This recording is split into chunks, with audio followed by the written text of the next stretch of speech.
এটা আমাদের কাবা শরীফ, যেটা বাইতুল্লাহ শরীফ, সেটাও কিন্তু একটা স্ট্যাচু। আমরা সেখানে শ্রদ্ধা নিবেদন করি। তারপরে শয়তানকে যে আমরা পাথর নিক্ষেপ করি, সেখানে কিন্তু শয়তান থাকে না, আমরা সেখানে আমরা ঘৃণা প্রদর্শন করি। তো আসলে বিষয় কিন্তু এখানে ধর্মটা বিষয় না, ধর্মকে হাতিয়ার হিসেবে রাজনৈতিক স্বার্থে ব্যবহার করে ৭১-এ তারা গণহত্যা করেছে, অগ্নিসংযোগ করেছে, লুণ্ঠন করেছে, ধর্ষণ করেছে। আপনি বলছেন যে এই সকল বিষয় থেকে আমাদের মুক্তি পেতে হলে মাওলানা জিয়াউল হাসান, আপনি বলছেন যে বাইতুল্লাহ শরীফ, যে কাবা শরীফকে আপনি ভাস্কর্য বলছেন।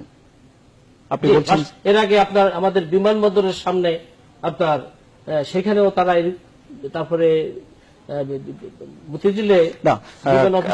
বাইতুল্লাহ শরীফ কাবা শরীফ তো একটি ঘর, আপনি ঘরটিকে আপনার ফেনীতে শহীদ মিনার, আমার প্রশ্নটি আপনার কাছে, আপনি বলছেন যে বাইতুল্লাহ শরীফ বা কাবা শরীফ হলো একটি ভাস্কর্য, কিন্তু এটা তো একটি ঘর, আপনি এটিকে কেন ভাস্কর্য বলছেন? আপনি বলছেন যে বাইতুল্লাহ শরীফ বা কাবা শরীফ একটি স্ট্যাচু, একটি ভাস্কর্য, এটি তো একটি ঘর। এখানে কি হয়, হাজরে আসওয়াদ থেকে, এই যে হাজরে আসাদে আমরা চুমো খাই, আমি 14 সালে হজে গিয়েছি। আসলে যেগুলো মানুষকে সত্য এবং ন্যায়ের পথে অনুপ্রাণিত করে, আজকে আমাদের 7 জন বীর শ্রেষ্ঠের 7টা স্ট্যাচু আছে, আমরা সেখানে শ্রদ্ধা নিবেদন করি।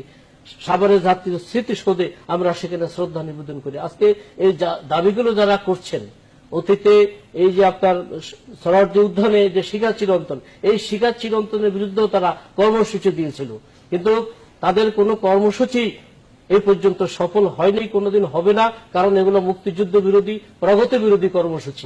আপনার কাছে আবার আসবো। বিশ্বের বিভিন্ন মিশরে দেখেন, সেখানে আপনার এই যে পিরামিড, আপনার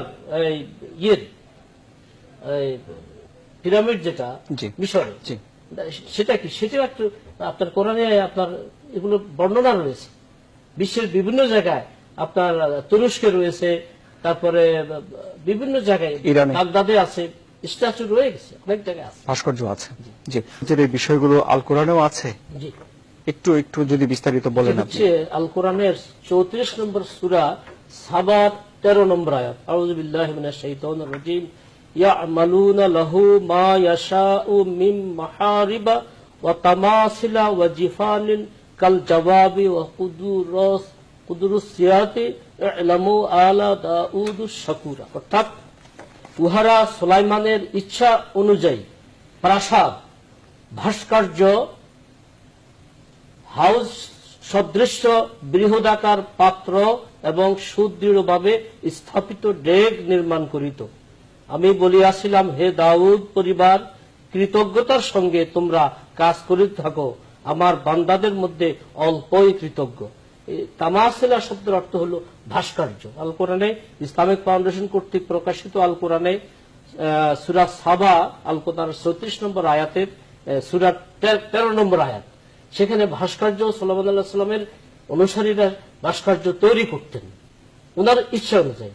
নবী সুলাইমান আলাইহিস সালামের ইচ্ছা অনুযায়ী সেখানে ভাস্কর্য তৈরি করা হতো। তো এই ভাস্কর্যটা, মানুষ কিন্তু ভাস্কর্যকে মূর্তি পূজা করে না। আমরা কিন্তু ভাস্কর্যের সামনে গিয়ে মাথা নত করে ইবাদত করি না।